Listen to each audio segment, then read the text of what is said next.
Lovely people. All right. So, of course, by now you know that. I'm sorry, I'm sitting in a squeaky chair. Of course, you know by now I have the 1979 code for the structure, the playbook, if you will. Now, let's get to back to my jealous wall, and I'm going to hopefully resolve. I'm going to give you my multiple load path failures. With that said, let me first give you some details I want to talk about. This crack right here is not primary. It's a secondary crack. That perhaps a car's under here, and a car's here, and when it hit down, that this flap flipped over, and there's a rebar reinforcement that's going back into the ceiling over here. Unzipped a bit from the ceiling. We see the fireman standing here at one point. Looking at the top view, we see the fracture thereabouts here. Watch this fracture. Let me move this out of the way a bit. So they see the fracture going across here, and then presents as going across here. And if you follow this fracture line, looks like it comes even through the bushes here behind the cars and over to here. On this side, it's an open fracture. In other words, the back of this box is leaning out towards this way, and it's open here. This is important. All this is important. My jealous wall. The firemen are standing here at the point we see them at nighttime, and we see the buckling of the wall pushing towards this side. And this is where the lamp is for this decking here, stopping there. So it looks something like this. So there's that fracture line. There's this fracture line. There's this fracture line. With that said, that was interesting. Did not want that. So with that said, give me a minute to go through these escape images and pull up what we're looking at. So let's pull this one up. So this is where a BMA was supposed to be. Moving the imagery.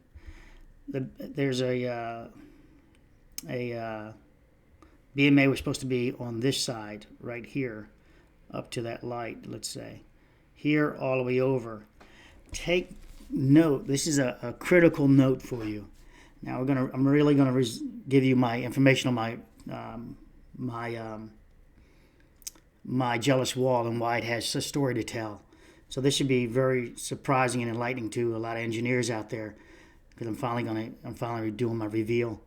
So this is a planter box, approximately 4 foot deep, and then there's that wall system behind it. This is the front of the planter box, lined with tar, whatever it may be, and that looks like a railing there. And so you just don't step over and the car stop back here. Recall that looks like this after the fact, after the damage. Here's the wall behind it I just mentioned. Here is I'm giving you hints as I go. I like you to catch it before I say it. Here is my fireman wall. Let's get to the fireman wall first. We'll come back to that. Let's get to the image that present. Ooh, I'm going to cancel that. I want to be back here. Let me slide that down. I need to get you the fireman. Great. It still thinks I'm on that layer. And escape. Oh, this is just perfect. Let's just try here. I want to show you the firemen and the buckling or bulging of the wall, if you will, towards their walkway side.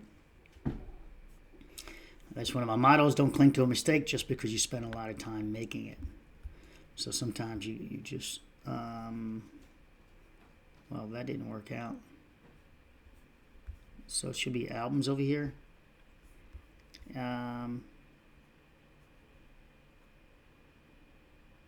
Yeah. Let me close this window. Bit of noise. Oh, I'll put it on mute. Hold on. Okay, there we go. We're back up and running again. Let me make sure. Yep. Bruce was looking out the window and the cold air was getting me. All right, let's get to the fireman side of this. So, surf side. Let's go with that. Fireman side of it. And I want you to take note of the bulge towards us. And I like to give hints before I get to it. This is that construction joint that we talked about. We can see that it just didn't. It pulled away at this point. We see it separate. Hold on, let me just not do that one. I'm not ready for that one yet. That's the wall system. Let's get to the fireman. It's going to take me a moment to scroll. Scrolly scroll. Okay.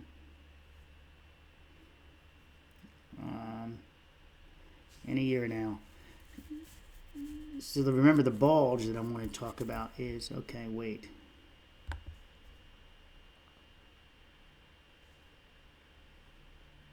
There we go.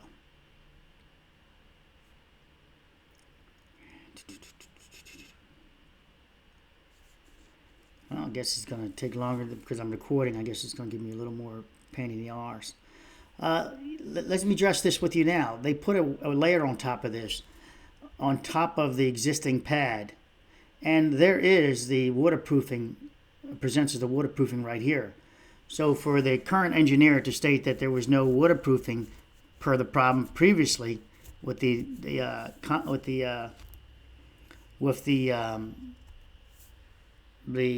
original architect, well, I think he used cool deck on top of it, perhaps, but nevertheless, the engineer that put down the pavers also put down a wear layer of concrete. He should have put down a protective layer, and they did. But this engineer, even though he had core samples, apparent, I don't know what timeline that is not addressing that that engineer should have waterproofed the deck.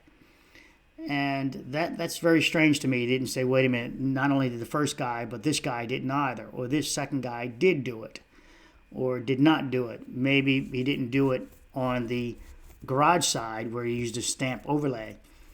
Nevertheless, this is a huge overlay they put there, and yet I don't see any construction joints in any above imagery, construction joints that follow through that with that thick pad, relatively thin pad.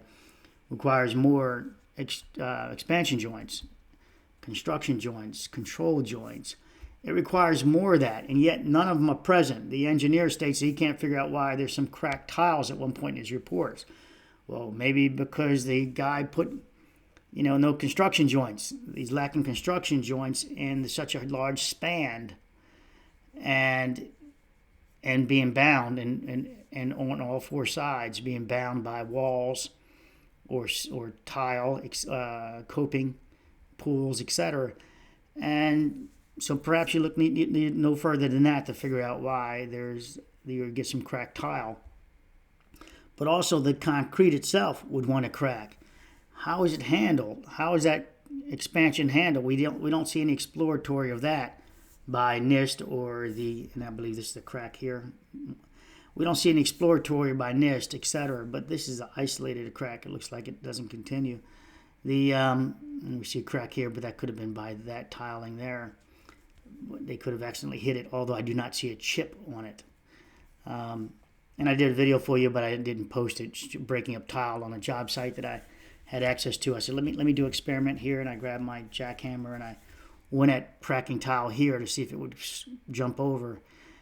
It never jumps over. It always stops at the grout line. Now when you get close to it, you can send it over. Now let's get to the jealous wall. The jealous wall, and we're going to so this, and we're missing the BMA here. So here is, right, nothing there yet. Now, I've got quite a few videos backed up, but I don't want to publish them right now. Backed up for you guys. This one will get published. So see, we don't see any construction joints in here. Nothing definitively standing out. The drone shot, if you will, from above, from the roof, possibly, doesn't show any construction joints all the way through. But yet it's bound and it has sharp corners, etc. Did put it on a sand bed, I believe, right? Is that what it's declared as, being on a sand bed, which would allow for a lot of flexibility of the tile, but not the concrete below. Would have some type of thermal effect, letting it jump up. All right, so let's see if I can get back giving you more clues where I'm going with this. So the bulge is out. Remember the shape. It's critical for you to remember the shape of the planter box. So I'm giving you time to try to get ahead of me on this one. And of course, some people are going to, a couple of people are going to say, oh, I figured it out. Well, you figured it out. Screen record before you write it. Screen record it real quickly and send it to me. Where's my jealous wall? I'm just looking at more data. So this would be the crack, a different visual of that crack. Take note of this railing. The railing is bent here. There's my part of the planter box here. The planter box is on, remember, it's on two sides. So let's see if this shows it or not. Nope, I think I have the wrong image up, the wrong duplicate. So the planter box does shift over a bit. And then we have the opening there. Right about here is our bulge. I'll show you as we go. So let's close that one. We're going to get to my fireman. We'll come back to that in a code in a bit. It's interesting. Without those BMAs, this thing would have, because of the lack of BMAs, this thing is, it seemed like it had a destiny written on it, along without the repairs, of course, because the BMAs would have bought more time, isolation joints, if you will, but the repairs were critical on this. So the lack of repairs being required was critical.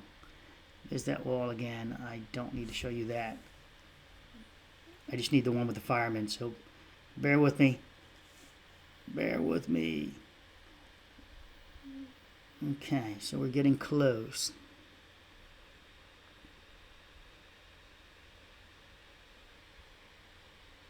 Of course, we have the existing structure already failing with the core samples representing failure of the deck. The opening is what I'm driving at for this, the opening, and I'm allowing you to look at the images, that's why I'm also scrubbing like this. I could have paused this and brought this up. The opening is also what I'm referencing to our jealous wall. And let's see if I can get another tip. Again, it would be the planter box configuration, 4 feet. I don't want to give it away too easily. 4 feet is where the cars almost contact. Almost. I didn't say they contact. So they almost contact. So there's that wall. Remember I showed you the above image. There it is there. There's our asphalt where it was part of that planter box. Had a return on it.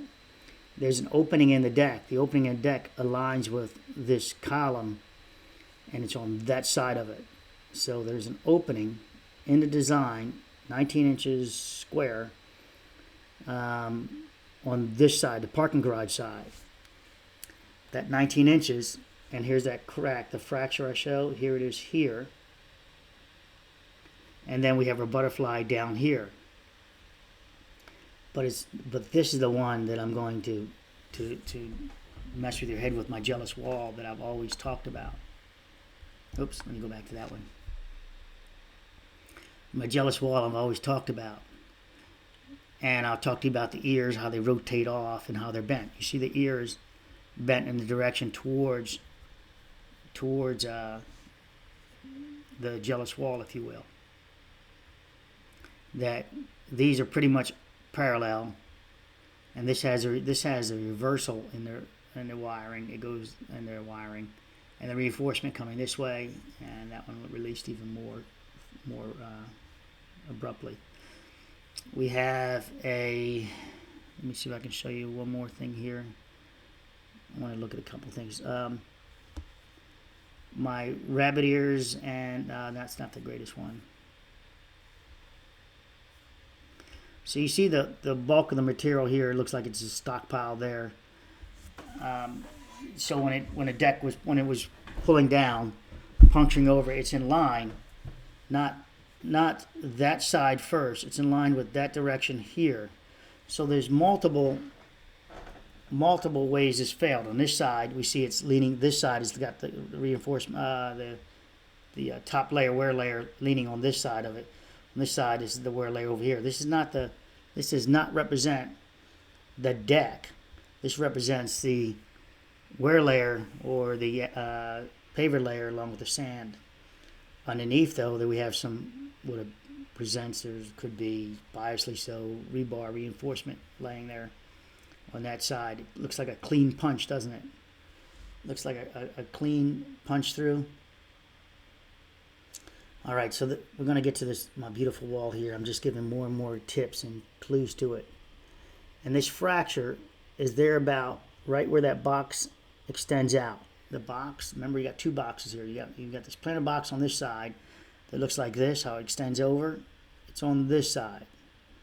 And on this side of the column here, that side, so the car side, we have a 19-inch opening. 19-inch square opening. Remember that. Remember my jealous wall. Remember the firemen. And so as we scroll and look for my firemen here, we have the higher elevated wall here. This is the lower wall.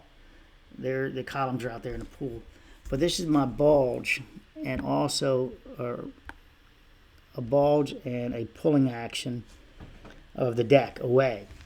But before it did that, before it pulled away, there was a moment where it pushed on this wall forward towards, say, this guy. And there's the fracture of it. It didn't just lift it, say a rotation going down, as it rotated down, lift this up. These fractures, this top almost looks like it's still in plane. So it was a bump towards us for a moment, just a moment as it was going down. And then the reversal happened, and it pulled away from the slab, integral with this on top of, I believe, the wall system, the 12-inch, I think it's 12-inch wall, and the steel pilings, which the code, since I have access to it now, the 1979 code says that makes it act as, you're going to love this part, it says it acts as a solid wall, a solid beam, that for shear purposes, this wall over here, being that the floor was integral with it, it acts as a solid beam all the way down to the ground.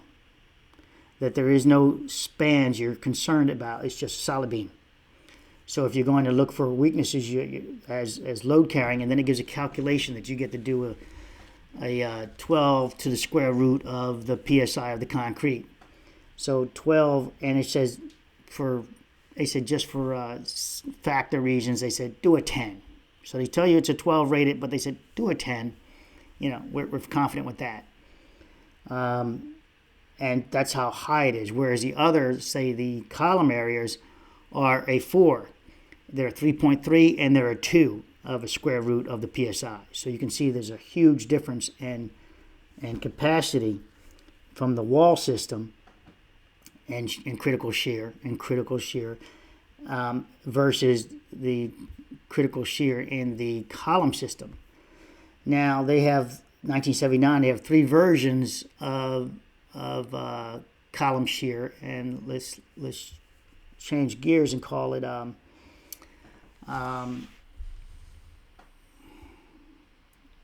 shear heads.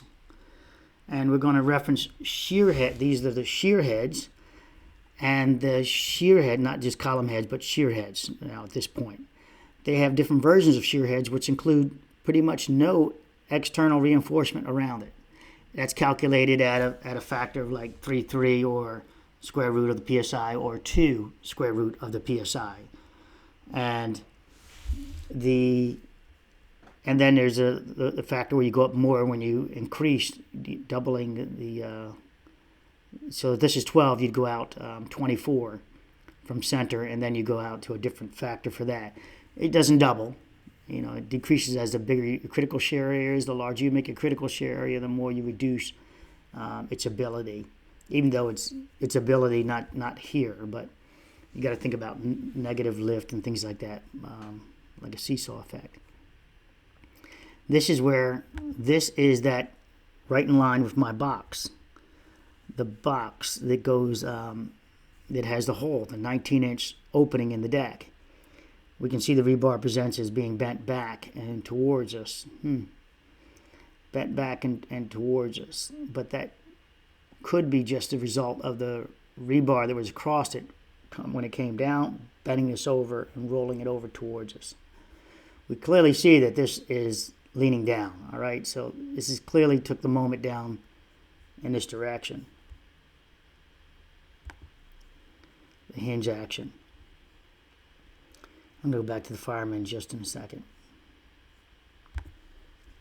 This one I want to pull up. I guess I'll pull it up when it's ready.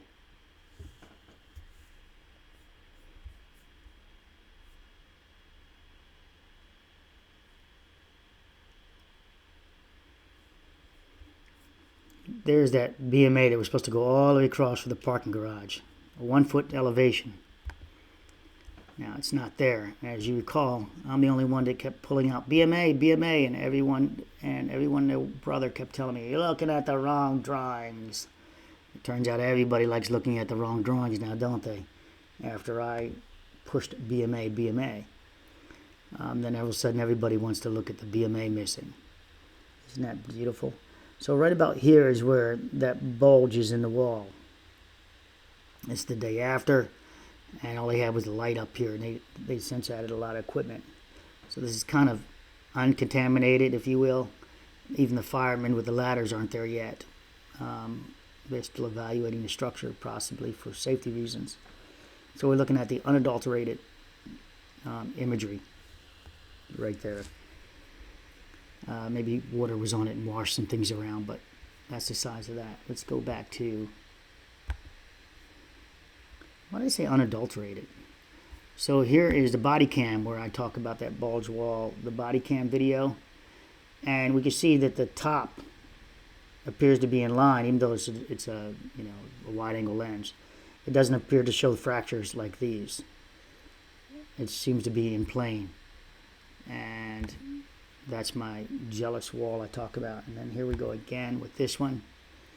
And it seems to be in plane, but pushed towards us, towards the viewer. So it's towards the walkway. So there was a moment that took place that pushed that guy towards the yard, towards the walkway. Over here we see standing water. And this is right about in front of where the cars are down and the planter box is. This is that typical 45 in the critical shear area that failed. There's just very small integral rebar sticking out here. Very, very small. They're at the bottom and they're at the top here. But here's one here too. And it's not past this plane, even in this visual here. Let me cough for a second. Hold on.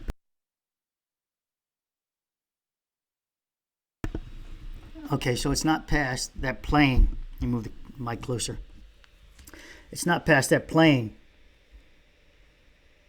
Turned around this side. So it's as if they just slipped over like you slip a condom over it, right? Just was pulled down. All right, so let's think of that. And then there's Georgie. Over here we talked about the joints. But coming back to this imagery right here, and we'll triangulate with this one and this one. And I think I need to jump to it and now start. So I'll jump to where I'm going, and then I'll start backing it up. So remember, the column is here, the one that punched through. And that's where the BMA was supposed to sit on top of. And there's a hole over here so if the column is here, and there's a hole over here, so that hole is approximately here. I know it may look like it's here, but it's approximately here, and then this is some type of, I don't know what this is. But there's this block set up, there's that gate that bent. There is another gate right here, so I can see clear through it. Now, and then this is that one that sleeves over and goes down. I said it just like it's one of them. This is the one by that car there. And notice that it didn't, the cars where they stay, and playing with each other, almost like they never left their parking spot. if you had first this failure here, because this is the loading side, it would go back here. But remember I said the wall acts as a solid beam. But they do address breaks in the wall. And when you have a break in the wall, it's no longer continuous. Now it's a hole opening in the wall, and that's addressed in hole openings. And the rebar reinforcement would have to work its way around that hole to be continuously a load path. So there's a hole there. Rebar is going this direction, and theoretically tying back into the wall system. Now, it's only 19 inches, and this is loaded here with this soil, etc. We'd love to see what that concrete looks like under here. We don't have access to it. So they load here, and so this is the critical shear area where it wants to take on load. And from here, this is the load area it wants to take on load from here. Interesting, the code 1979 code, this code we're following, the playbook, if you will, it does address, and it's let me do it this way. It does address offset of columns. So this column is offset. Let's just draw the column here. So this column is here. This column is clearly here, right, on the deck there. And there is no column over here. The next column is over here. This offset, they state that it can't be greater than 20% total combined, and they reference, I believe, a rectangle. When I say believe, I don't think they reference a square also. They just reference it as rectangular. And this is on the two-way slab systems. They say combined in the entire system, external system, not internal to the buildings, but externally, you can't be greater than 20% off. The 20% is an interesting number to try to arrive at, offset. So,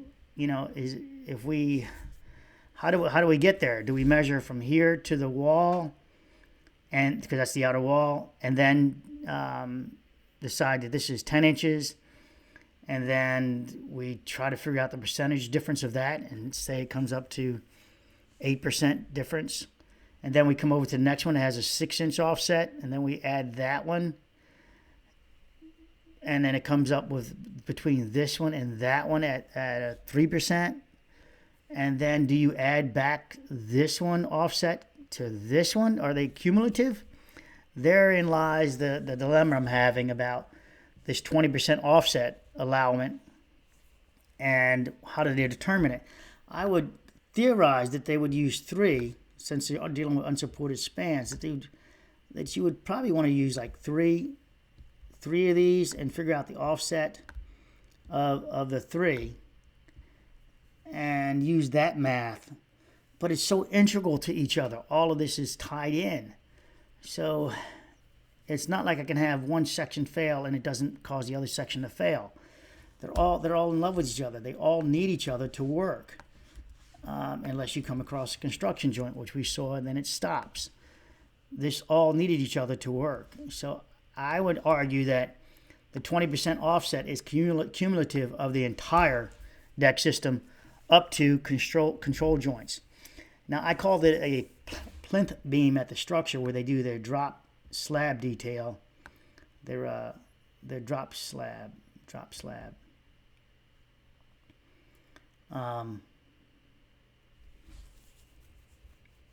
Where they do their drop slab change. They might want to call that a spandrel right here. But I could not find in the 1979 code where they even referenced drop slab. The engineer coined that himself, apparently. I couldn't find it in their code at this time. So they call them a spandrel. They do talk about spandrels, and then spandrel looks something like this. This is the pad, internal pad, and it would look like that. And you can have a column going through it. You can have a column like, so let's the top view now. So we can have a top view like this. Ooh, I didn't do that correctly. So let's just do this, top view.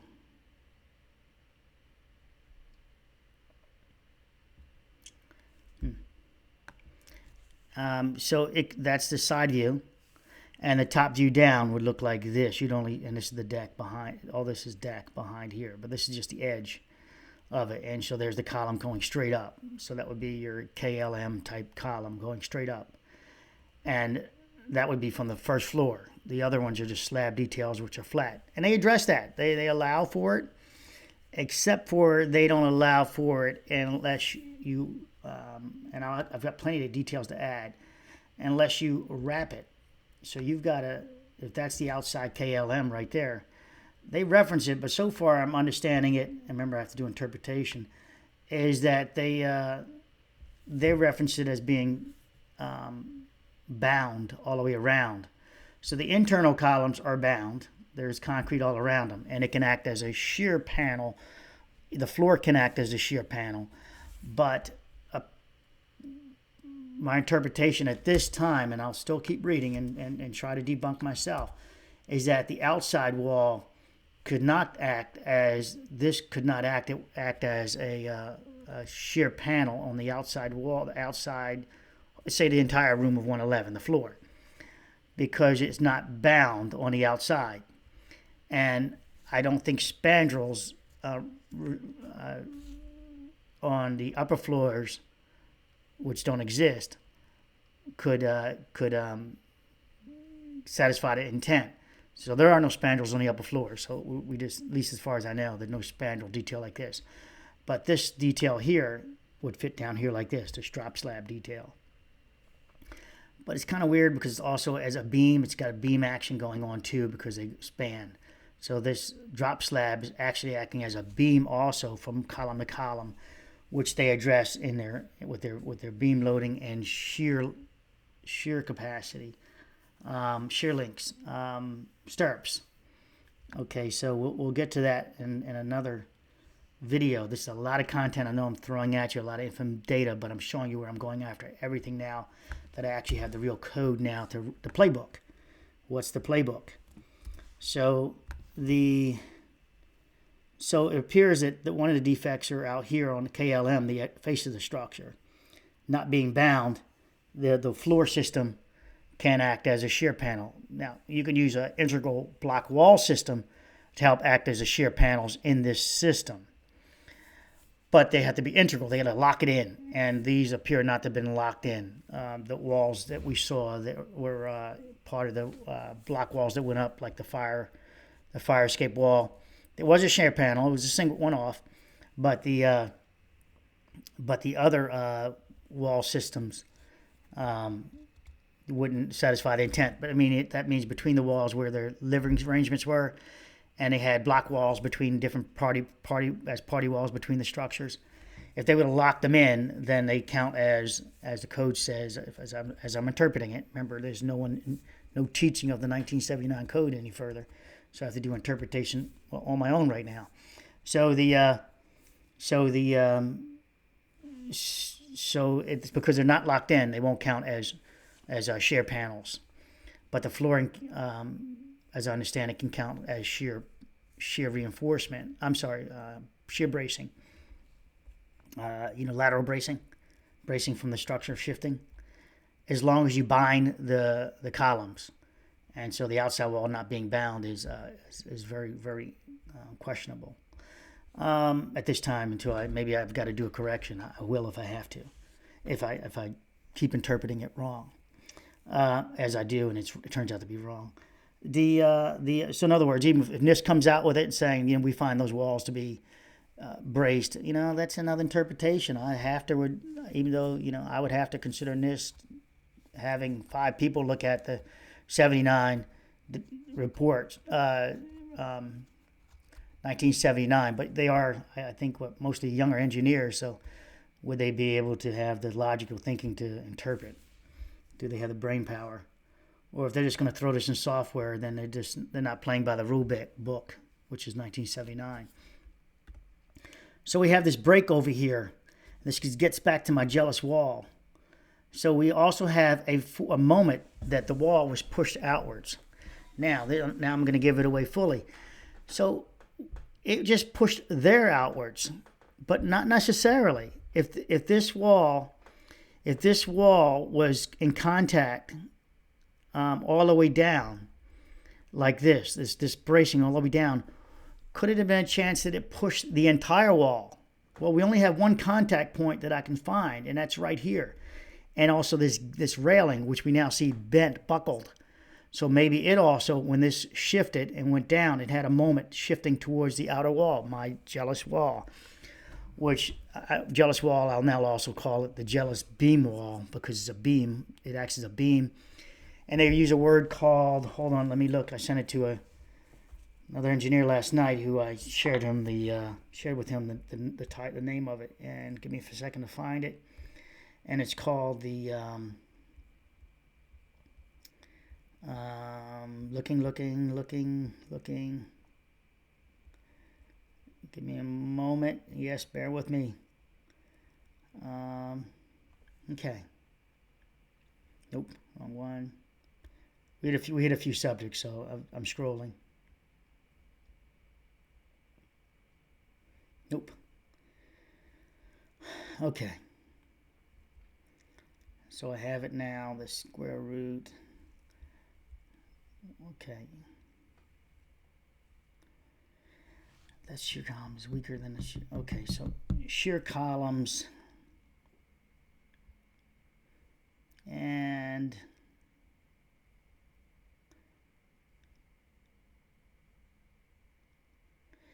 it is called it has infinite stiffness. It states, for slabs supported on walls, the explicit design procedures in the chapter envisage the wall as a beam or of infinite stiffness. Infinite stiffness. Just non-flexible. So everything that's on the integral ability of this slab over here on this wall is considered with infinite stiffness. No deflection. Zero deflection. No deflection. Wait a minute. Did I say zero? Zero deflection. All right. That's the way it's considered with the under that loading. But there's a break here, and they talk about breaks. And now it's an opening in the slab. So it's not continuous. So if we look at this back wall, it's not continuous, and we load it, and they call loading something else. I've got to pull it up for you guys. Got a lot of terms I have to readjust. Not cycle loading. They call it comes out to be cycle loading, but they call it something else, like periodic loading. So is it periodic loading or is this permanent loading? We know it's a live load technically, but is it a dead load really? Is this not going to always be there? They go away and they come back. In fact, when they come back, they create that shock loading I talked about, and it's an excess of the car's weight. Way in excess of 40 pounds per square foot. Sorry, I got hiccups now. So anyway, so it's in excess of that. So as these cars come back, they shock load this area here, and lo and behold, we've got a column here, we have a column here, and we have this opening here. So as it's shock loading, if it causes a fracture thereabouts here over to its next support, which is, wait a minute, where is this next support? Oh, it's back to the wall. So here's our support here. It goes over. All of this loading here has to bridge around this 19-inch opening. And so all the loading comes across and back into the wall over here.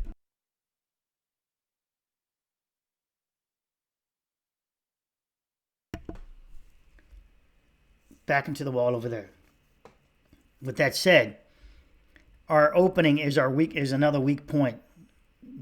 Can it transfer? The reinforcement, can it transfer? And this is acting like a beam now that's not continuous at that point on this side. Remember, on this side, it goes all the way over. But on this side, it's not continuous. It loads on this side, doubling down on this side. Approximately, theoretically, it's loading down like this much. If I split the difference between this beam and that wall ledger over there, it's probably loading this much. And back to say we can say the first contact point is there. But the reinforcement matters, how it transfers the load, how they configured it. And we don't know how they configured it because they destroyed the evidence there. We know how they drew it, but did they really configure it that way? Unknown. Remember, they call for the reinforcement to be L-shaped It does not count as extra development, longer length in the wall. It's more of an anchor when they turn it in L capacity. So an L capacity doesn't matter. It's just still counts as anchorage, not longer rebar.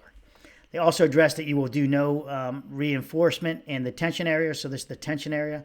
We did see that they ran the reinforcement. I put in a previous video that they run that rebar out 20 feet. 20 feet from this wall is approximately right here in line with here. So that means it's not splicing in the tension area, this mid span, if you will. I'm sorry, the middle 50% span. So let's go out a quarter, let's come back a quarter, and the last 50%, we'll call that all tension area. So that part there, although I would say it's tension area, yeah, that might work. Based on loading, the tension area probably changes again, but they still ran it out to here, so that's great. Theoretically ran it out to here. But then the tension area, they ran it to here, 20 foot out. That's great, right, from that direction. Goes the other direction too. The cars come across. Now the tension area is from here, from this beam, this BMA right here, over to here. Oh, wait a minute, that BMA doesn't exist. So as you cross over here, your tension is span area is, well, where is the next beam? There's basically no next beam over here. It's way back here. So it does address that you can do. It's all about the tension area with these slabs, and no deflection. You don't want that. You don't want the deflection happening. You don't want splicing in the tension areas. They do allow in the 1979 code offset of reinforcement, which is great. That settles my reinforcement overlap issue.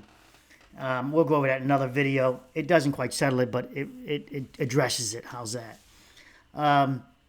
Because now we have the loading going in this capacity. The planner, again, the column is here. I think this might be an add-on. Oh, no, I'm double imaging. I'm like, I couldn't see. Now it's a single image. The column is here, punches through and rotates the box. Cancel. Let me pull this down and close that one out. I know this might be hard to follow. You might have to watch it a couple times. And I think I have to do a model for you. It's cold outside. I really don't want to do models at this time.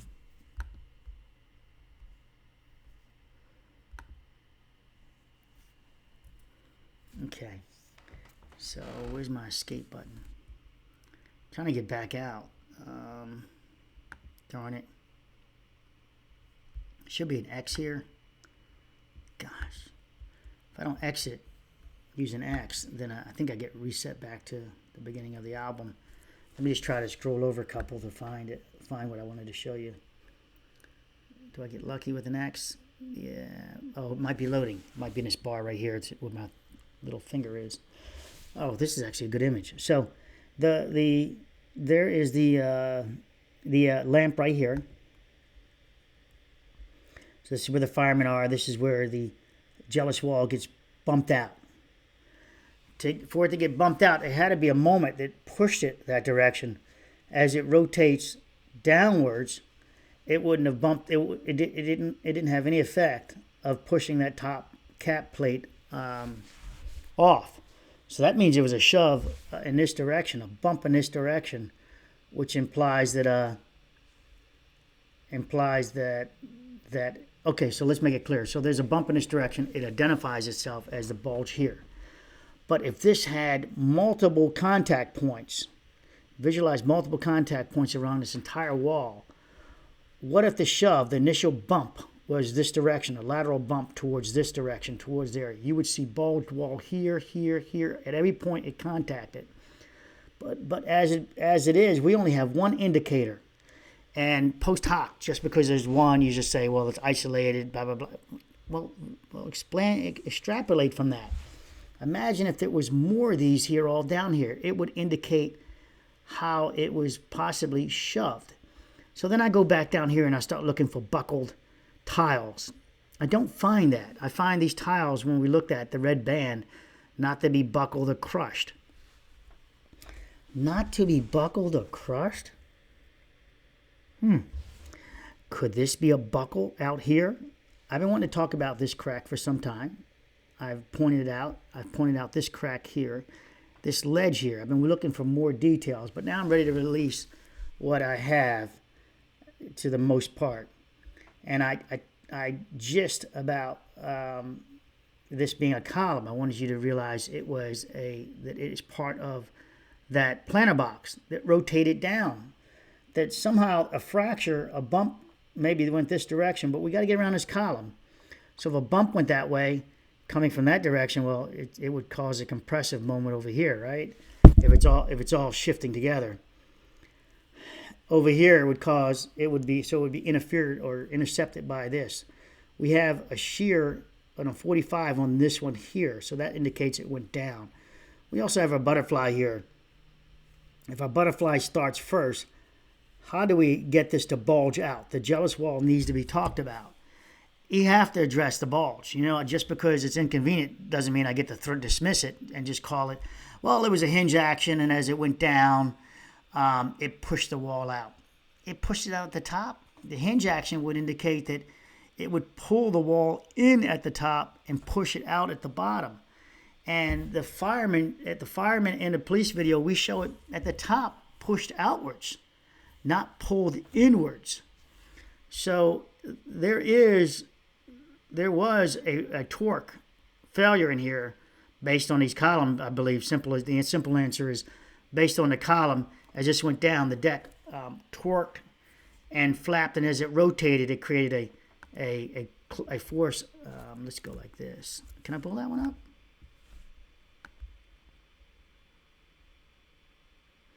I guess this works for me. So it created a rotation like this. As it went down, there was a rotation, and that's where we get our one bump here. They bulged the wall out. And it's just a bump, which shears it away from the part of that rips apart away from the columns here, which then now it can't support itself. It then does a reversal, and down and down and down it goes, straight downwards. But that gives me my bump outwards, my rotation, my jealous wall. That rotation, could it be from this direction? Yes. It could be from that direction also, giving me that bump, that bump out. Again, I want you to take note that you can't dismiss it because it's inconvenient. Is that the fireman, I guess I'm going to have to figure out how to escape. Damn it.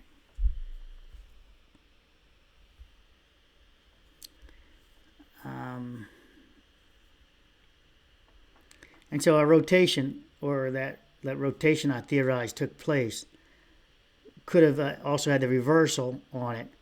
And we have this opening here, and that box, the planter box, is so large there that it gets us our fracture. And we have maybe a car that backs up to here. I think it's a 3-foot clear span over to here that they allow for traffic, for people to walk back into the planter, into here, so you can service the room. So maybe you come down here and then you turn, you can walk there, and no cars will be in your way. Or maybe you can just go right through here and get in there. There's a door somewhere. Oh, there's a door over here? I don't know where the hell the door is. Oh, the door's over here, equal with the pool line. But here is our rotation downwards, of the planter box. That looks like a column now, but that's part of that planter box that rotated down, I believe.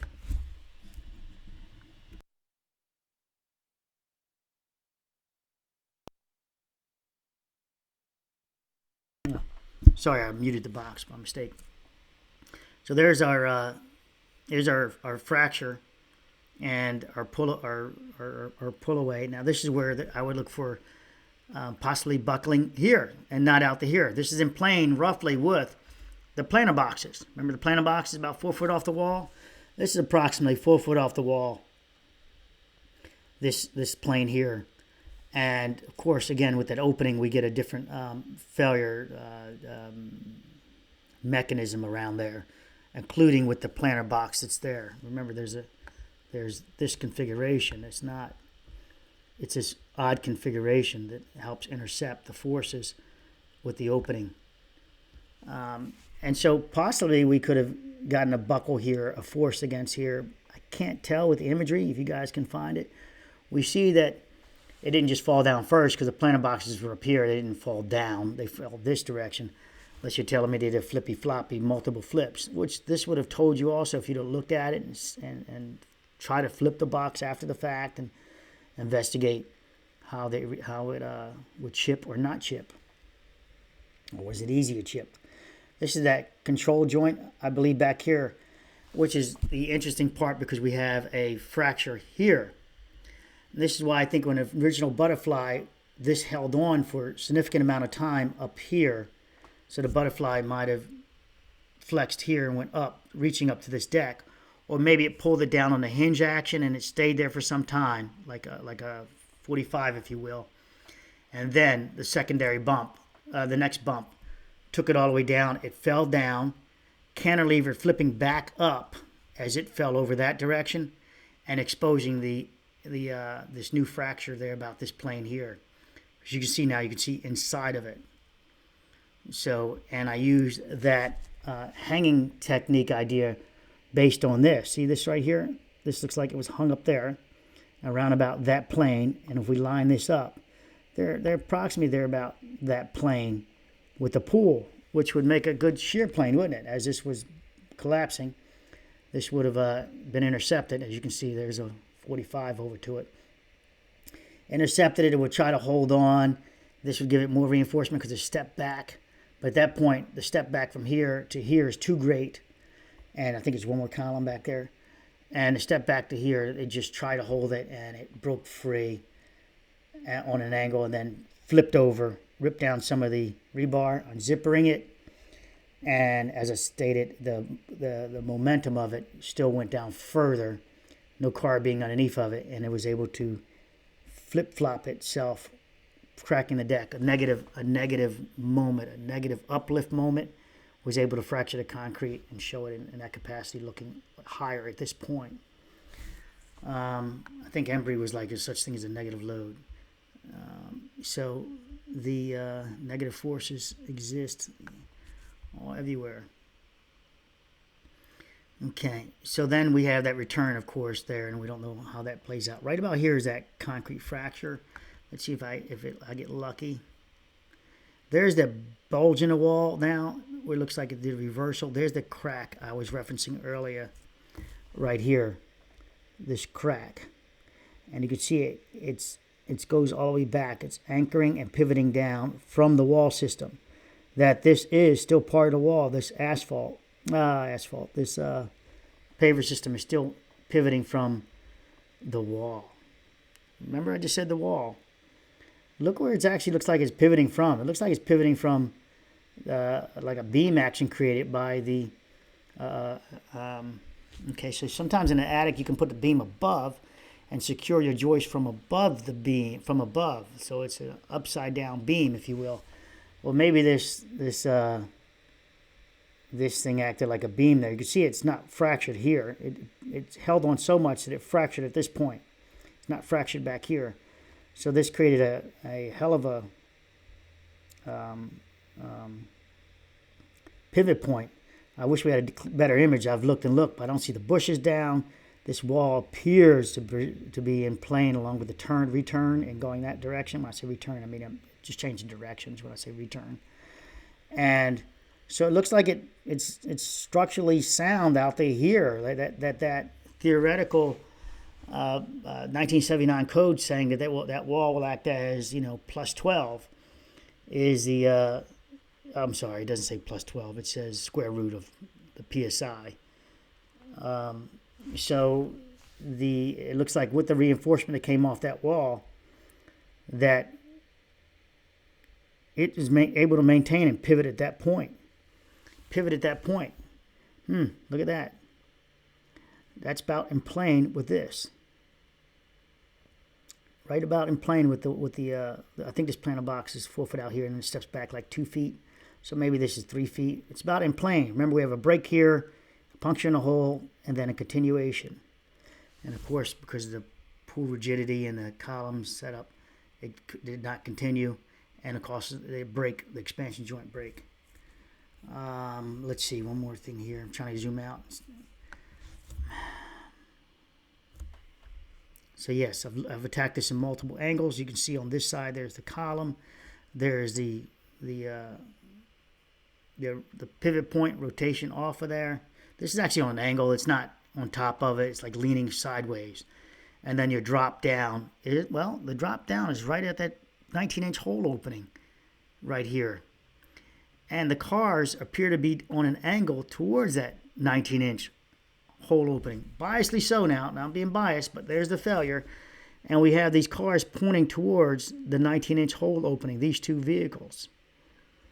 There's a chance that they just parked on an angle, but this is my biased jealous wall location that I'm stating that could have been the initiating point of the failure, and then it just, it can't hold, then a puncturing happens, and it resolves itself in equilibrium by a butterfly right down the middle. Right down the middle.